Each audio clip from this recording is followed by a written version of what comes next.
மிதுனராசிக்காரர்களுக்கெல்லாம் இந்த அடுத்த ஒரு மாத எப்படி உலகத்தில் ஆகையினாலே காதல் செய்வீர் உலகத்தாரினார் பாரதியார். அந்த மாதிரி ரொம்ப மகிழ்ச்சியோடு இருக்கின்ற நாட்கள் இப்பெல்லாம் வரப்போகுது. அதுவும் மிதுனராசிக்காரர்களுக்கு ரொம்ப மகிழ்ச்சியாக இருக்க போறீங்க. காரணம் 9ஆம் இடத்துல யார் யார் வந்திருக்காங்கன்னு பார்த்தீங்கன்னா, ராசிநாதன் புதன், இந்த பக்கம் என்னடா சுக்கிரன், சூரியன், செவ்வாய், சனி, ஒரு ஊரே உட்காந்துருக்கு 9ஆம் இடத்துல. அதாவது 9ஆம் இடம் என்பது அதிர்ஷ்டம். அதிர்ஷ்டத்தில் இத்தனை பேர் இருக்கும் பொழுது அதிர்ஷ்டம் பொத்துக்கிட்டு ஊத்துறதுங்கிறது அதுதான். ஒரு மனிதனுக்கு நல்ல நேரம் வரலாம், ஆனால் இவ்வளோ நல்ல நேரம் வரக்கூடாது. அடுத்த ஒரு மாதம் என்ன ஆகுதுன்னா, ராசிநாதன் குரு பகவான் வக்கர நிவர்த்தி அடைகிறார். எப்பா சாமி, நீ வக்கர நிவர்த்தி அடைஞ்சிட்டியா, ரொம்ப நன்றி ராஜா அப்படின்னு. என்னைக்கு வந்தான் சார் இவன், இந்த ஆள் வந்ததுலேருந்து தூங்கினே இருக்கான் சார், இப்போ தான் சார் எந்திரிச்சிருக்காரு குரு பகவான் அப்படிங்கிற மாதிரி. ராசிலே குரு வக்கர நிவர்த்தி அடைந்தவன் என்ன பண்ணுறார், வந்தோடனே 7, 9, 5, 7, 9 பார்க்குறார். 5ஆம் இடமாகப்பட்ட புத்திரஸ்தானத்தை பார்க்குறார், 7ஆம் இடமாகப்பட்ட களத்திரஸ்தானத்தை பார்க்குறார், 9ஆம் இடமாகப்பட்ட பாக்கியஸ்தானத்தை பார்க்குறார். எல்லாத்தையும் குரு பார்த்துட்டார். குரு பார்ப்பின் கோடி நன்மைனா அப்ப என்ன ஆகுது? ஸ்ரீமடம் உலகின் ஒரே விஸ்வரூப விஷ்ணு மாயா சாத்தன் மடம் ஜோதிட உலகின் சூப்பர் ஸ்டார் பிரம்மஸ்ரீ ராம்ஜி சுவாமிகள் அழைக்கிறார். ஸ்ரீமடம் வாங்க, சந்தோஷமா போங்க.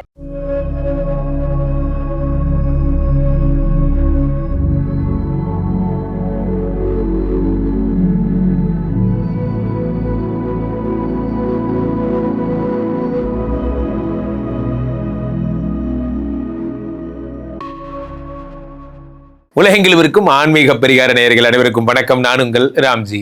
மிதுனராசிக்காரர்களுக்கெல்லாம் இந்த அடுத்த ஒரு மாத எப்படி இருக்க போகிறது? குருஜி நேற்று நீங்கள் ஏன் வரல, எல்லாரும் கேட்குறது காதில் கேட்குது.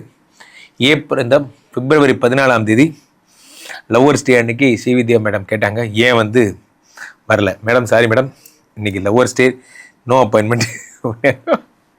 உலகத்தில் ஆகையினாலே காதல் செய்வீர் உலகத்தாரினார் பாரதியார். அந்த மாதிரி ரொம்ப மகிழ்ச்சியோடு இருக்கின்ற நாட்கள் இப்பெல்லாம் வரப்போகுது. அதுவும் மிதுனராசிக்காரர்களுக்கு ரொம்ப மகிழ்ச்சியாக இருக்க போறீங்க. காரணம் என்னென்னா, 9ஆம் இடத்துல யார் யார் வந்திருக்காங்கன்னு பார்த்தீங்கன்னா, ராசிநாதன் புதன், இந்த பக்கம் என்னடா சுக்கிரன், சூரியன், செவ்வாய், சனி, ஒரு ஊரே உட்காந்துருக்கு 9ஆம் இடத்துல. அதாவது 9ஆம் இடம் என்பது அதிர்ஷ்டம். அதிர்ஷ்டத்தில் இத்தனை பேர் இருக்கும் பொழுது அதிர்ஷ்டம் பொத்துக்கிட்டு ஊத்துறதுங்கிறது அதுதான். ஒரு மனிதனுக்கு நல்ல நேரம் வரலாம், ஆனால் இவ்வளோ நல்ல நேரம் வரக்கூடாது. அந்த மாதிரி 9ஆம் இடத்துல இத்தனை பேர் இருக்கும் பொழுது என்ன ஆகுதுன்னா, இத்தனை அதிர்ஷ்டமும் சேர்ந்து வருகிறது. நான் அடிக்கடி சொல்வேன் நண்பர்களே, என்றுமே அதிர்ஷ்டத்தின் அர்த்தத்தை சரியாக புரிந்து கொள்ளுங்கள். உங்களுக்கு ஒருத்தர் புதுசாக நம்பி ஒரு பணியை கொடுக்குறாரா, அது பேர் அதிர்ஷ்டம். என் வாழ்க்கையில் எனக்கு ஒரு வாய்ப்பு கிடைக்குது, நான் ஓவர் டைம் கிடைக்க எனக்கு ஒரு சான்ஸ் கிடைக்குது. என் வாழ்வில் நான் கார்ப்பரேட்டில் இருந்தப்போ கிட்டத்தட்ட 20 வருடமும் நிறைய ஓவர் டைம்லாம் நான் பார்த்துருக்கேன். ஓவர் டைம் கொடுத்தவர்களெல்லாம் நான் போய் கேட்டிருக்கேன், எனக்கு இந்த மாதாந்திர கஷ்டம், எனக்கு ஓவர் டைம் கொடுங்கன்னு கேட்டு வாங்கி நான் ஓவர் டைம் பண்ணியிருக்கேன். இதில் வெக்கமே கிடையாது, நன்றாக புரிந்து கொள்ளுங்கள். நம்ம குடும்பத்துக்கு கஷ்டமாக ஓவர் டைமானு எடுத்திங்கன்னா, ஓவர் டைம் பார்க்குறவன் வெக்கப்படவே கூடாது. ஓவர் டைம் பார்க்குறவன் வெட்டி போயின்னு அர்த்தம். ஓவர் டைம் பார்க்குறதுக்கு என்னங்க வெக்கம்? சண்டே டியூட்டி வர்றதுக்கு என்ன வெக்கம்? நன்றாக புரிந்து கொள்ளுங்கள். அப்போது சண்டே இது 9ஆம் இடத்துல இத்தனை பேர் இருக்கும் பொழுது என்ன ஆகுதுன்னா, புதிய அதிர்ஷ்டம், புதிய வாய்ப்பு, சம்பாதிக்கிறதுக்கு ஒரு இடம். நீங்கள் நல்லா ஹிந்தி பேசுவீங்களே, சாயந்தரம் ஹிந்தி கிளாஸ் எடுக்கலாமே. நீங்கள் நல்லா வரைவீங்களே, டிராயிங் கிளாஸ் எடுக்கலாமே. என்ன பாரு, நம்மளோட ஒவ்வொரு ஸ்கில்லும் நம்ம கற்றுக்கிட்டதை பணமாக எப்படி மாற்றுறதுங்கிறத யோசிச்சிங்கன்னா அந்த இடத்துல நீங்கள் ஜெயிக்கிறீங்க. நன்றாக பெரிய பெரிய ஆளுங்களை பாருங்கள், ஒரு கலையில் கற்றுக்கிட்ட அறிவை இன்னொரு கலையில் போடுவாங்க. இதுலேருந்து கற்றுக்கிட்டதை, எனக்கு நல்லா பெயிண்டிங் பண்ண வரும் சார், அதை ஜஸ்ட் இம்ப்ளிமெண்ட் பண்ணேன், கீழே இன்டீரியர் பண்ண வந்துருச்சு அப்படிம்பாங்க. இந்த திறமை இதில் வேலை செய்யும், இந்த திறமை அதில் வேலை செய்யும். நல்லா பேசுவாங்க, அவங்கள கொண்டு வந்து ஆங்கராக போடுறது ஈஸியாக இருக்கும். அவங்க பட்டிமன்றத்தில் ஈஸியாக பேசுவாங்க. ஒரு கலை இன்னும் 2-3 கலையோட தொடர்புடையது தான். இப்போ 9ஆம் இடத்துல ராசிநாதன் இருக்கும் பொழுது உங்களுடைய புத்திசாலித்தனத்தை பயன்படுத்த போகிறீங்க, உங்களுடைய கலைகளை பயன்படுத்த போகிறீங்க. அடுத்த ஒரு மாதம் ஒரு சமீபத்தில் ஒரு இன்ஸ்டா ரீல் ஒன்று பார்த்தேன், என் மனசை ரொம்ப தொட்ட பதிவு. உன் வாழ்க்கையில் உன்னை எதை உன்னை விட்டு சென்றாலும் நீ கற்ற கலை உன்னை விட்டு செல்லாது, அதுதான் உன்னை காப்பாற்றும். நல்லா கேமராமேன் எனக்கு தெரியும், ஓகே, இதுதான் உன்னை காப்பாற்றும். எங்கே போனாலும் இதை வச்சு பழச்சிக்கலாம். நன்றாக புரிந்து கொள்ளுங்கள். பிஇ மெக்கானிக்கல் படிச்சிருக்கேன், எனக்கு இன்னொரு கம்பெனியில் பிஇ மெக்கானிக்கல் கிடைச்சாதான் வேலை. ஆனால் எனக்கு பானிபூரி நல்லா போட தெரியும், நான் எங்கே போனாலும் வேலை, நான் எங்கே போனாலும் படிச்சுப்பேன். ஏன்னா எனக்கு பண்ண தெரியும், விஷயம் தெரியும். எனக்கு இன்னொருத்த வேலை கொடுக்கணும்னு அவசியம் கிடையாது, நானே வேலையை உருவாக்குவேன். அதான் விஷயமே அங்கே தான் இருக்குது. அப்போது அந்த மாதிரி சுய தொழில் செய்கின்ற நேரம் இது. மிதுனராசிக்காரர்கள் பெருகி வரும் இந்த பொருளாதார சுமையிலே நீங்கள் என்ன பண்ணுறீங்க, தன்னிறைவு அடைகிறீங்க. உங்கள் சொந்த கால ஊனி எப்படி முன்னுக்கு வருதுங்கிறத யோசிக்க ஆரம்பிக்கிறீங்க, அந்த நேரத்தில் வெற்றி கிடைக்கிறது. Point number 1. பாயிண்ட் நம்பர் 2, அடுத்த ஒரு மாதம் என்ன ஆகுதுன்னா, ராசிநாதன் குரு பகவான் வக்கர நிவர்த்தி அடைகிறார். எப்பா சாமி நீ வக்கர நிவர்த்தி அடைஞ்சிட்டியா, ரொம்ப நன்றி ராஜா அப்படின்னு. என்னைக்கு வந்தான் சார் இவன், இந்த ஆள் வந்ததுலேருந்து தூங்கினே இருக்கான் சார், இப்போ தான் சார் எந்திரிச்சிருக்காரு குரு பகவான் அப்படிங்கிற மாதிரி ராசிலேயே குரு வக்கர நிவர்த்தி அடைந்தவன் என்ன பண்ணுறார், வந்தோடனே 5, 7, 9 பார்க்குறார். 5ஆம் இடமாகப்பட்ட புத்திரஸ்தானத்தை பார்க்குறார், 7ஆம் இடமாகப்பட்ட கலத்திரஸ்தானத்தை பார்க்குறார், 9ஆம் இடமாகப்பட்ட பாக்கியஸ்தானத்தை பார்க்குறார். எல்லாத்தையும் குரு பார்த்துட்டார்.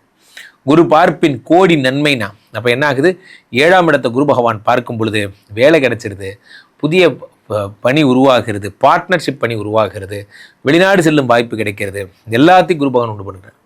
இந்த அடுத்த ஒரு மாதத்துக்குள்ளே அடிச்சு ஆட போகிறீங்க.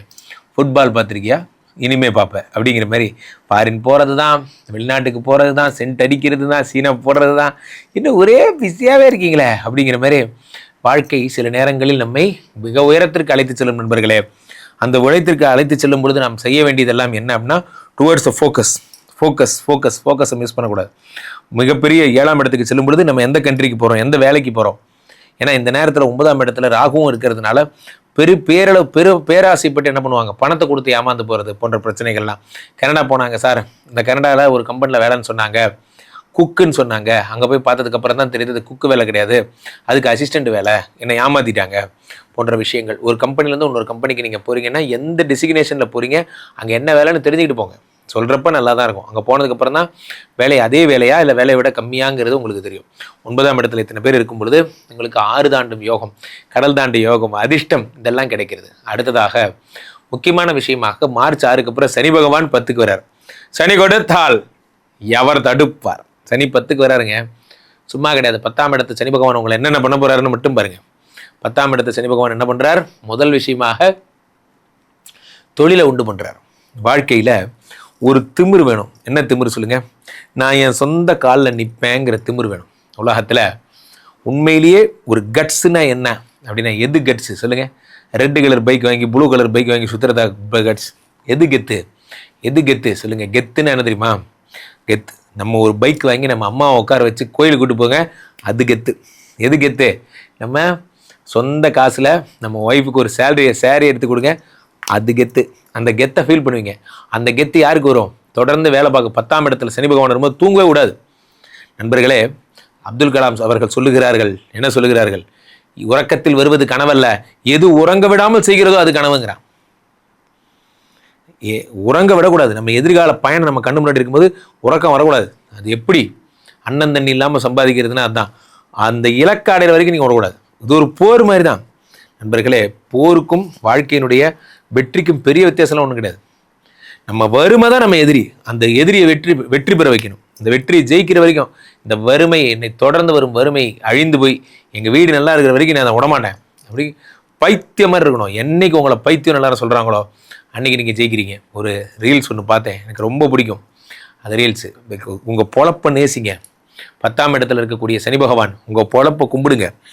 என்றைக்கு இந்த ஒட்டுமொத்த உலகம் உங்களை பைத்தியம்னு சொல்லுதோ அன்றைக்கி நீங்கள் ஜெயிக்கிறீங்க. அப்போது மிதுனராசிக்காரர்களுக்கு இந்த ஒரு மாதமும் ஹார்ட் ஒர்க்கு தான்.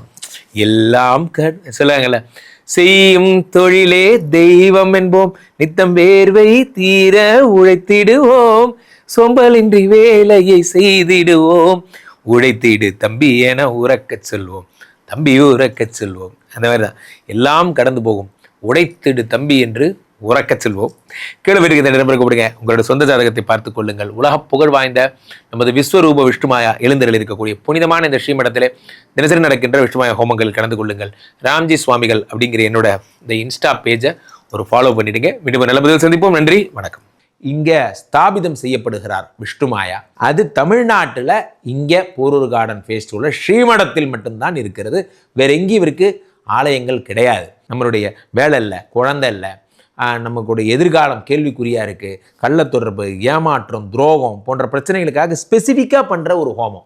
இந்த ஹோமம் 48 நாள் தினமும் பண்ணுறோம். இப்போ நீங்கள் புக் பண்ணுறீங்கன்னா இன்னிலேருந்து 48 நாள் இந்த ஹோமம் பண்ணி உங்களுக்கு அந்த பிரச்சனைகளை சேலஞ்சிங்காக சரி பண்ணி தரோம். ஸோ விஷ்ணுமாயா சாத்தனுடைய ஆலயத்திற்கு நீங்கள் வாருங்கள், இந்த ஸ்ரீமடத்திற்கு வாருங்கள், வந்து இந்த ஹோமத்தில் கலந்து கொள்ளுங்கள். இதை பற்றி தரவுகள் கீழே போயிட்டு இருக்க நம்பரை கேட்டு தெரிஞ்சு புக் பண்ணிக்கிட்டு இந்த ஹோமத்தில் நீங்களும் பங்கெடுக்கலாம்.